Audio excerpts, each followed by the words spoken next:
রাজধানীর পিলখানায় হত্যাকাণ্ডের ঘটনায় বিস্ফোরণ আইনের মামলা জামিন পেলেন কারাগারে থাকা বিডিআরের বর্তমানে বিজিবি অন্তত ২০০ জওয়ান।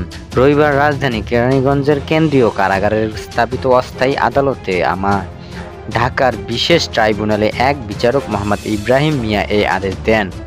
মামলার প্রসিকিউটর সরকার নূরে এরশাদ সিদ্দিকী সংবাদ মাধ্যমকে এই তথ্য নিশ্চিত করেন।